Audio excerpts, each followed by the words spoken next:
Well, community, I'm back to do a summarization. Is that even a word? Of 2019. So, like my opinion of the best finds that I got this year. Now, I mean, it's from a collector's perspective. So I guess that maybe I found some reissues and stuff like that that were musically a little bit better than some of the records, but I mean, we're all like the people that's into this stuff is like stamp collectors. So obviously, I want to find the stuff that generates a lot of money and that I got for cheap, that is worth a lot of cash and stuff like that. You know the deal. So, without talking too much about that, let's soon jump right into it. It's 23 records that I'm gonna show you. I had a hard time choosing which records that I wanted to bring to the tables, so to speak. But it's obvious that my focus this year has been a lot of psych, a little bit less prog this year, but some prog, and a little bit less jazz. But still, I found some great jazz titles, some of the best that I've ever found. But high quality jazz instead of like bits and pieces of like 15 or 20 euro kind of records, because I managed to in these years find a lot of those records that I needed in my collection. But it's a never-ending story, you know the deal. So yeah, 2019. I haven't been out in that many stores. I haven't been making that many trips. Maybe in 3 trips, something like that. Focused physical trips to record stores. We don't have record stores here in my town, so I have to travel. And those times have been great. I'm actually going to one this Friday to Gothenburg to record dig with a friend of mine, drinking beers and the whole shebang, the good times. So that's going to be great.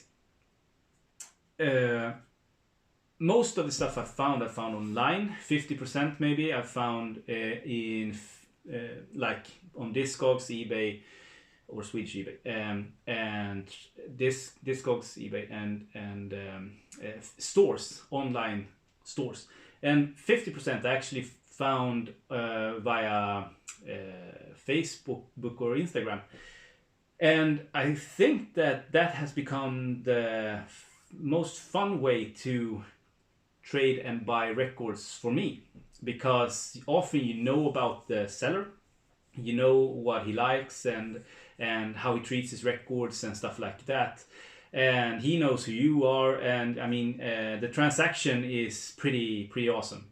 So 2019 has also been a year of selling for me. I've sold maybe, I don't know, 150 200 records from my own collection, maybe. And maybe I bought 80 100 records to put into the collection, so a little bit more out than in. But I also paid more per record this year than ever. I sold 2 bigger collections for people this year. So for one guy, I sold with the singles, I sold maybe 800 records. And of those 800 records, I found maybe 25, 30 records that I kept in my own collection. And then I sold the rest of it. I got some money for that, and the guy got the most of the money for that. So it was a win-win situation, and everyone was happy. It was hard work. It took 6 months to do that, at least 6 months to do that, selling on Swedish eBay and stuff like that. I won't do it again, but it was a nice experience, and maybe parts of it you could do again. So that's the 2019 for me. I'm sorry, this is going to be a long ass video. So yeah, if you're interested in something that I show, you can always YouTube it. It's going to be there, so just listen to it. I'm not going to do samples. And if you're interested in me talking about the record, you can always backtrack, because I've only released maybe 8 or 9 videos this year. So you can hear me talk about them in more detail in one of the videos. So yeah, 2019 has also been a huge developing year for me personally. I stopped using tobacco. I've been using tobacco for 20 years, and I stopped that, went cold turkey, and that's great. I feel better than ever. I have a lot of energy that I didn't have before. This is also the year, in the beginning of the year, I went to the doctor and he said I had high blood pressure and I needed to exercise. So I did, and I'm an idiot. So when I do something, I do it 200%. I can't do something half-assed. So I started running, and now I can't stop running. So I'm running, this week I've run 65 kilometers from Monday to Sunday. And I usually run about 40-50 kilometers per week. I've been to 5k races, 10k races, 21k races, and 22k trail race this year. And now in February I'm doing my first ultra marathon 50k trail. And thinking that it's less than a year ago I went to the doctor, and it's gonna be less than a year that I started training. That's pretty insane thought, but then again, the body is capable of doing cool stuff. So I just keep training, but it takes up a lot of time, and that time I put in my records before. Now I run instead.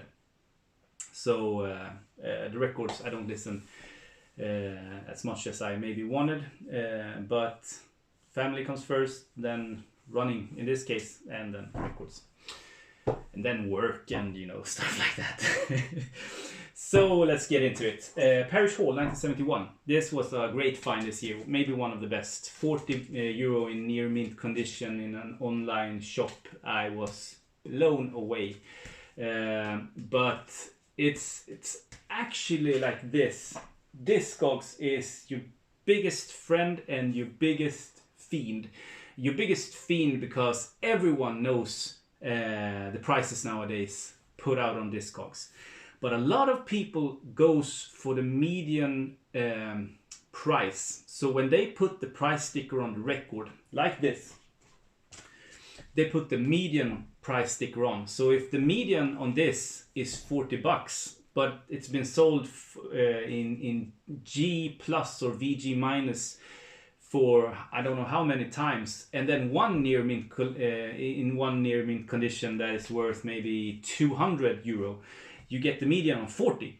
So my guess is that the guy priced this at some sort of median way, and I've seen that before. You can have the lowest price at 10 euro and the median at 30 euro, and that's the price tag. And then you have like the max at 300 euro, and maybe it's worth 150, and you bought it for like 30.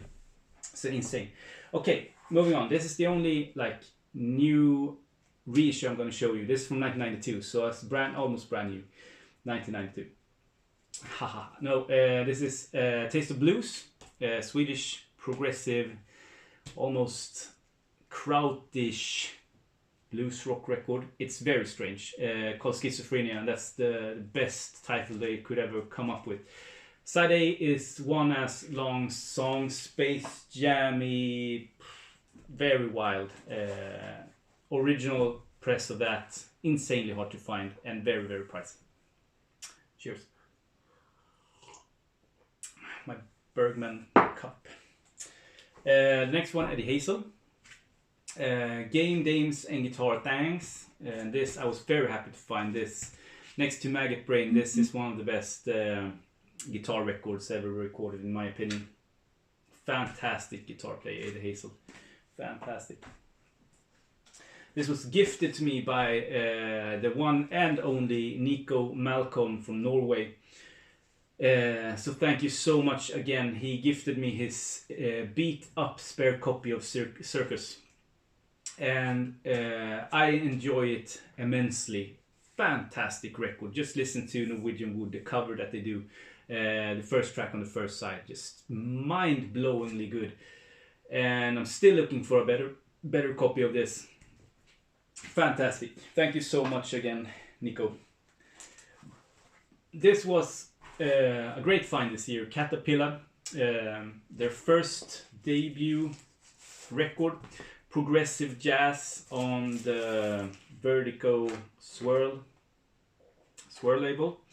And this is actually a promo copy that I managed to find from a collecting friend, bundled a bunch of rare records and bought from him. So happy to add this to the collection. The US press of that. This was the West Coast year for me. I found 2 copies of this. Both of them are German pressings. So yeah, 1 and 2. So I'm still looking for number 3, and number 4 I'm not interested in. It's terrible. I hold number 2 as the best one. And I had to include East of Eden also. I mean, Snafu, this is a great progressive psych record. Let's just label it as that. Yeah, it's not as good as their debut record, but shit, almost as good. Really good on Deram. United States of America, took me a while to locate this. Found it in great condition. First UK press of that on CBS. Fantastic, psychedelic, experimental, garagey record. Highly recommend to anyone. I didn't know if I'll put I put this in, but I did. It's Space Hymns by Ramses on the Space Ship label. A very known like Vertigo Swirl record, especially for being it's like a 6-fold out cover thing, like a poster on the backside. Very beautiful. I think it's Roger Dean who made the cover, or it's Roger Dean. Yeah, a classic in a sort of space rock category. In my opinion, it's a little bit too poppy. It's spacey, but it's a little bit too poppy. So maybe I'll sell that in 2020. Who knows? This is, in my opinion, the find of the year. I'm still mind blown that I own a copy of this. Odyssey Sonorical by the Zombies. First UK press in near mint condition. It's like perfect condition on the vinyl. The only reason I could afford this is because someone scribbled on the backside. Unfortunately. But if they didn't, in this condition, I would never ever afford it. So I'm thankful in one way. And I got it for a great price. I still can't believe I own a copy of this. And in my opinion, maybe the best record ever recorded. Maybe. I don't think there's a single bad second on that record. And it starts out beautifully, and then it just gets better all the way through. Every single song is better than the next one, and the next one was a masterpiece. Okay, so this is the closest I've ever been to Will Malone's solo record, my absolute holy grail, as many have. Orange Bicycle from 70 on Parlophone, EMI Parlophone. So original UK press of that. Pop record, pop rock. Will Malone, I love Will Malone. Everything he have done is if not a masterpiece, it's fantastic. A first Danish press of this, I think this came out 1 or 2 years after the first US press, but damn close at least. Giant Steps, one of my favorite jazz records of all time. Just insanely good. And having a record that is almost from, the year, the source, it just makes me feel so good inside. Just like this coffee. The next best find of the year for me is this one. Almost first in some ways the first, but Orson and Oracles is hard to beat. But I Love Supreme by John Coltrane, a dead first US stereo press on Impulse of this monster of a jazz record. It's in near mint. I swear to God, when I dropped the needle the first time, it had never been played, and it still cracks when you open the gatefold. The only thing I can find that is really wrong with it is a little bit of a dent on the spine. Other than that, it's in perfect condition. Insane that no one had treated it worse in that many years and not played it more, at least, than they did, it being such a good record. I don't understand it. Okay, so Doris, Did You Give the World Some Love Today, Babe? One of my best finds this year also. First Swedish press on Odeon of this psych pop record, female vocals, very jazzy and funky, a masterpiece all the way through. And this I found early this year, Beritz Halsband, a Swedish fusion record I've been after for many years. Finally found a copy for a decent price nowadays, and was able to afford it and grab it. Liberty Press of John Coltrane's Blue Train on Blue Note Records. I don't know the year of this. I think it's a pretty early, 71 maybe, or 60. Shit, I'm sorry, I can't remember, but I have it on Discogs. Okay, Gajan by Jean-Yves Thauvin. Everything about this is 1970, 69, 70, 71, 72. Everything about this, the singing and him and the cover, and I mean the production quality, everything oozes early 70s. But it's from 1981, a privately pressed French record made in Denmark in 300 copies back in the day, with Danish musicians, because he couldn't find anyone who wanted to record it in France. Lovely folk record, folk record. I could say psych to spark everyone's interest, but I think it's just a standard folk record, really.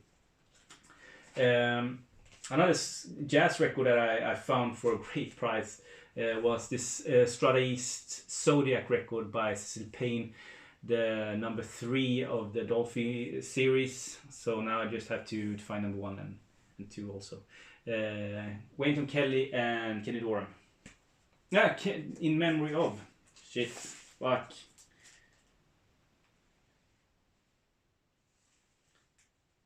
Musician listed: Kenny Dorham, Albert Heath, Wynton Kelly, Cecil Payne, and Wilbur Ware on bass.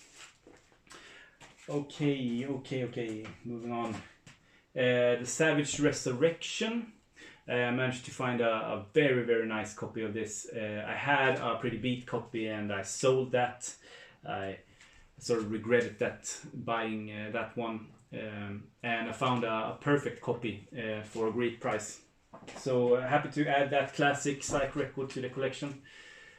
Definitely also one of the best finds this year is Tractor from 1971, I think, on Dandelion Records. Also first press, the second press with a different cover, ugly ass cover, came out in 1983.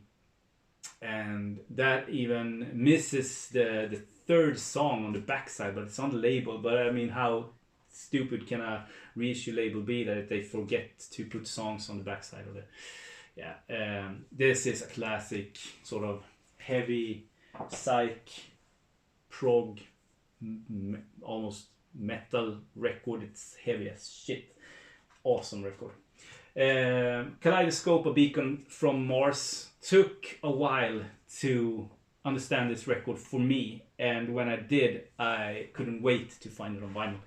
I listened to it in a store once and I just didn't understand what I was listening to. And they had it priced at like €70 or something.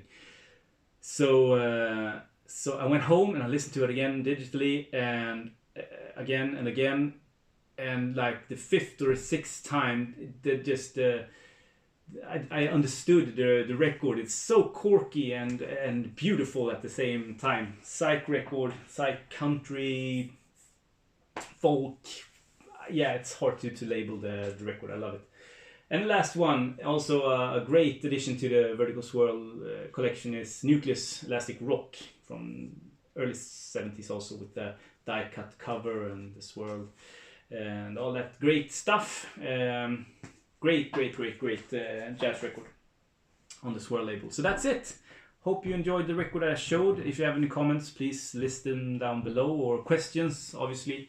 And I hope to talk to you soon. And have a great last few days of 2019.